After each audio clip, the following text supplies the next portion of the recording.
নমস্কাৰ বন্ধুসকল, আজি প্ৰজ্ঞান ইউনিভাৰ্ছ চেনেলত আপোনালোকক সকলোকে মই স্বাগতম জনাইছোঁ, য'ত আমি আপোনাক জ্যোতিষৰ সৈতে জড়িত আচৰিত গোপন কথা আৰু সমাধান কওঁ। আজি আমি লৈ আহিছোঁ 2025 চনৰ মাৰ্চ মাহৰ ৰাশিফল অনুসৰি। সাধাৰণতে এই মাহটো আপোনাৰ বাবে কিছু সংগ্ৰামেৰে ভৰা বা অলপ দুৰ্বল হ'ব পাৰে। আপোনাৰ লগ্ন বা ৰাশিৰ অধিপতি গ্ৰহ সূৰ্য এই মাহত ক্ৰমে সপ্তম আৰু অষ্টম স্থানত গোচৰ কৰিব। এই দুয়োটা পৰিস্থিতিত সূৰ্যৰ বাবে ভাল নহয়। অৱশ্যে মংগল গ্ৰহৰ গোচৰতে এই মাহত আপোনাৰ বাবে বহুত ভাল ফলাফল দিব পাৰে। বুধ গ্ৰহৰ গোচৰতেও এই মাহত আপোনাক বিশেষ সহায় নকৰে। বৃহস্পতি গোচৰতেও হয়তো বিশেষ অনুকূলতা প্ৰদান কৰিব নোৱাৰে। অৱশ্যে শুক্ৰ গোচৰত আপোনাক অনুকূল ফলাফল দিব। শনি, ৰাহু আৰু কেতুৰ গোচৰত চলিত মাহত অনুকূল হোৱাৰ সম্ভাৱনা নাই। অৰ্থাৎ এই মাহত অনুকূল ফলাফল দিয়াৰ দায়িত্ব আপোনাৰ বাবে আটাইতকৈ অনুকূল গ্ৰহ মংগল গ্ৰহত থাকিব। ইয়াৰ পিছত যদি চোৱা হয়, শুক্ৰইও আপোনাক বহু পৰিমাণে অনুগ্ৰহ দিবলৈ চেষ্টা কৰিব। এনেদৰে এই মাহত মিশ্ৰিত ফলাফল দিব পাৰে, কিন্তু ইয়াৰ পিছতো কিছু অসুবিধা দেখা যাব পাৰে। প্ৰিয় দৰ্শক, আমি যদি আপোনাৰ কৰ্মক্ষেত্ৰত যদি চোৱা হয়, আপোনাৰ কেৰিয়াৰৰ পদৰ প্ৰভু এই মাহত উচ্চ পদত অষ্টম স্থানত থাকিব, যিয়ে ইংগিত দিছে যে এই মাহত আপুনি সফলতা লাভ কৰাৰ ভাল আশা আছে, কিন্তু সেই সফলতাত উপনীত হ'বলৈ আপুনি হয়তো বহুত কষ্ট কৰিব লাগিব। অৰ্থাৎ যোৱা মাহৰ তুলনাত এই মাহত কৰ্মক্ষেত্ৰত অধিক কষ্ট কৰিব লাগিব পাৰে, কিন্তু আপুনি আপোনাৰ কঠোৰ পৰিশ্ৰমৰ ফল পাব। যদি আপুনি ব্যৱসায়ৰ সৈতে জড়িত বিষয়ৰ কথা কওঁ, তেন্তে আমি আপোনাক এই মাহত ৰিস্ক লোৱাৰ পৰা বিৰত থাকিবলৈ পৰামৰ্শ দিব বিচাৰিম। আপোনাৰ লাভ ঘৰত প্ৰভু হোৱাৰ বাবে ব্যৱসায়ৰ কাৰক বুধ অষ্টম স্থানত দুৰ্বল অৱস্থাত থাকিব। এই পৰিস্থিতিবোৰে লাভৰ পথত বাধাৰ ইংগিত দিয়ে। স্বাভাৱিকতে এনেকুৱা হ'ব যেতিয়া আপোনাৰ ব্যৱসায় সঠিকভাৱে চলিব নোৱাৰিব। সেয়ে যি চলি আছে তেনেদৰে ৰাখিবলৈ আপুনি চেষ্টা কৰক। ব্যৱসায়ত যিকোনো নতুন বিনিয়োগ বা নতুন পৰীক্ষা এই মাহত উপযুক্ত নহ'ব। যদি আমি নিয়োজিত মানুহৰ কথা কওঁ, তেন্তে শনি ষষ্ঠ স্থানৰ অধিপতি বৃহস্পতি নক্ষত্ৰ মণ্ডলত থাকিব। এইটো অলপ অনুকূল যদিও বৃহস্পতিৰ স্থিতি নিজেই এই মাহত বৰ শক্তিশালী নহয়, কাৰণ বৃহস্পতি চন্দ্ৰ নক্ষত্ৰ মণ্ডলত থাকিব, যিয়ে অপ্ৰয়োজনীয় দৌৰা আৰু অধিক কামৰ ইংগিত দিছে।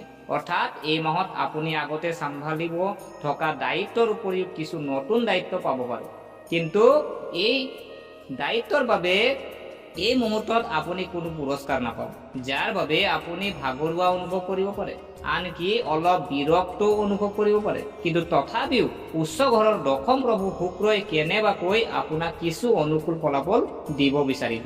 অৰ্থাৎ কামৰ দৃষ্টিকোণৰ পৰা মাৰ্চ মাহটো বৰ ভাল নহয়। বহুত কষ্ট কৰি সাৱধানে কাম কৰিলে ফল সন্তোষজনক হ'ব পাৰে। প্ৰিয় দৰ্শক, ইয়াৰ পিছত যদি আমি চাওঁ অৰ্থনৈতিক দিশত যদি চোৱা হয়, 2025 চনৰ মাৰ্চ মাহৰ ৰাশিফল অনুসৰি যদি আমি আৰ্থিক বিষয়ৰ কথা কওঁ, তেন্তে আপোনাৰ লাভৰ ঘৰৰ প্ৰভু বুধৰ স্থিতি এই মাহত ভাল নহয়। এনে পৰিস্থিতিত আয়ৰ ধাৰাবাহিকতাৰ অভাৱ হ'ব পাৰে। বিশেষকৈ ব্যৱসায় কৰা মানুহৰ ক্ষেত্ৰত এনেকুৱা হ'ব পাৰে যে ক'ৰবাৰ পৰা অহা ধন বন্ধ হ'ব পাৰে। একেদৰে সৰু সৰু প্ৰতিষ্ঠানত কাম কৰা নিয়োজিত লোকসকলেও দৰমহা লাভ কৰাত কিছু পলম সন্মুখীন হ'ব পাৰে। কিন্তু লাভৰ ঘৰত মংগল গ্ৰহৰ গোচৰ হোৱাৰ বাবে আপুনি অনুকূল ফলাফল পোৱাৰ ইংগিত দিছে। অৰ্থাৎ মংগল গ্ৰহই বুধ গ্ৰহৰ বাবে যি অভাৱৰ সৃষ্টি হৈছিল, সেই অভাৱ বজাই ৰাখিবলৈ চেষ্টা কৰিব আৰু ইয়াৰ অস্তৰত আপোনাক সুবিধা লাভ কৰিব বিচাৰিব। এনে পৰিস্থিতিত ব্যৱসায় কৰা মানুহে কিছু অভাৱনীয় সুবিধা লাভ কৰিব পাৰে। নিয়োজিত লোকৰ দৰমহাত সামান্য পলম হ'ব পাৰে, কিন্তু সেই পলমৰ বাবে কোনো ডাঙৰ সমস্যা নহ'ব। আমি ইতিমধ্যে লাভ ঘৰৰ বিষয়ে আলোচনা কৰি থাকোঁতে ধন ঘৰৰ অধিপতি বুধৰ স্থিতিৰ কথা ক'ব বিচাৰিছোঁ, কাৰণ আপোনাৰ বাবে বুধ লাভ আৰু ধন উভয়ৰে অধিপতি। গতিকে সঞ্চয়ৰ ক্ষেত্ৰতো বুধ গ্ৰহই বিশেষ সহায় আগবঢ়াব নোৱাৰিব। যদিও দ্বিতীয় ঘৰত ই দেখা যায়, দ্বিতীয় ঘৰত ৰাহু, কেতু, মংগল গ্ৰহৰ সমান্তৰাল প্ৰভাৱে সঞ্চয়ৰ ক্ষেত্ৰত অসুবিধাৰ সৃষ্টি কৰিব পাৰে। এই সকলোবোৰ মাজতো ধনৰ তাৎপৰ্যতাত বৃহস্পতি গ্ৰহই ধনৰ ঘৰলৈ চাই ইতিমধ্যে সঞ্চয় কৰা ধনখিনি সুৰক্ষিত ৰখাত সহায়ক বুলি হ'ব। এইদৰে এই মাহত অৰ্থাৎ 2025 চনৰ মাৰ্চ মাহত আপুনি বিত্তীয় বিষয়ত মিশ্ৰিত ফলাফল পাব পাৰে। উপাৰ্জনৰ বাটত কিছু বাধা আহিব পাৰে, কিন্তু বাধাৰ পিছত আপুনি কৃতিত্ব লাভ কৰিব। যদিও নতুনকৈ সঞ্চয় কৰাত কিছু অসুবিধা হ'ব পাৰে, তথাপিও আপুনি পুৰণি সঞ্চয় কৰা ধনখিনি সুৰক্ষিত ৰাখিব পাৰিব।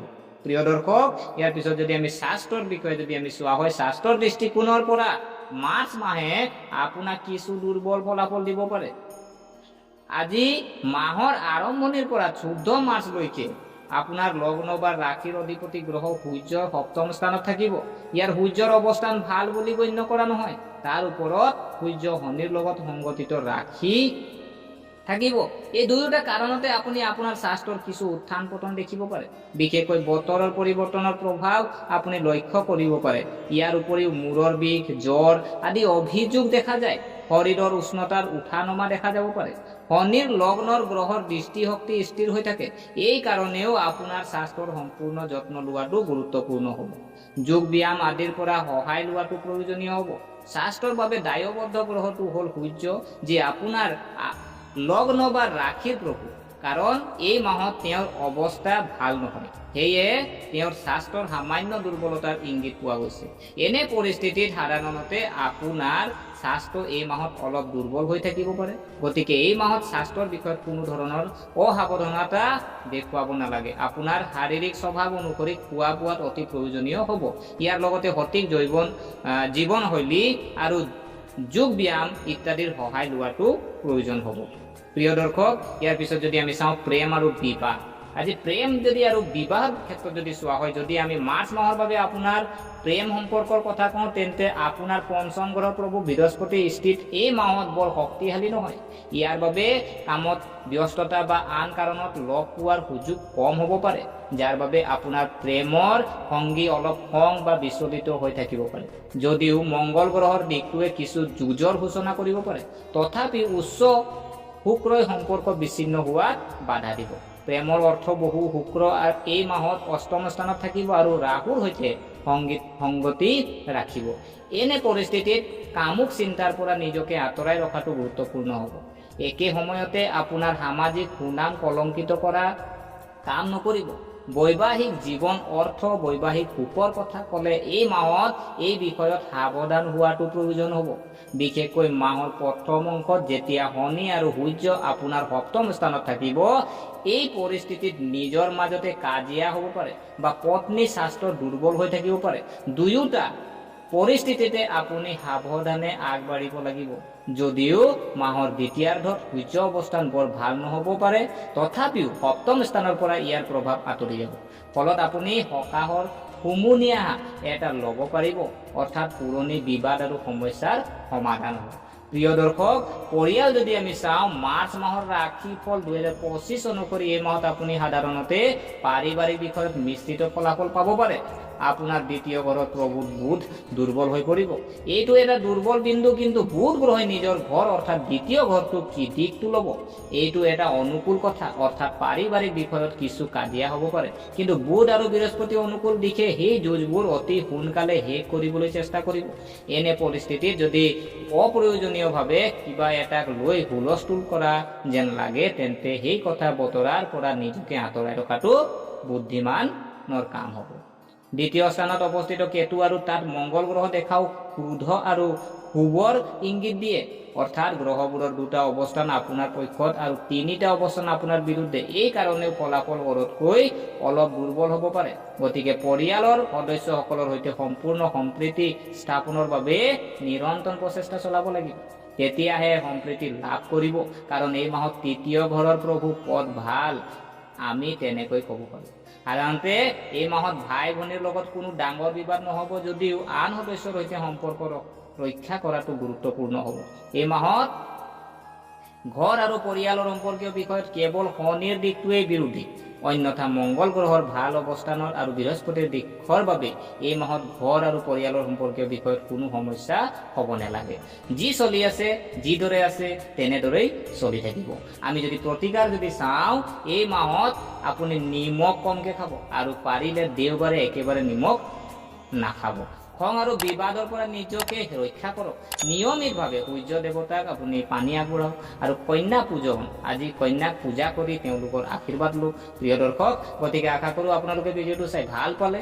যদি এই ভিডিঅ'ই আপোনাক কিঞ্চিত মানুহ লাভান্বিত কৰিছে তেনেহ'লে লাইক কৰিব, শ্বেয়াৰ কৰিব আৰু আমাৰ চেনেলটো ছাবস্ক্ৰাইব কৰি উৎসাহিত কৰিব বুলি আশা ৰাখিলোঁ। পুনৰ লগ পোৱাৰ প্ৰতিশ্ৰুতিৰে আজিলৈ বিদায় মাগিলোঁ।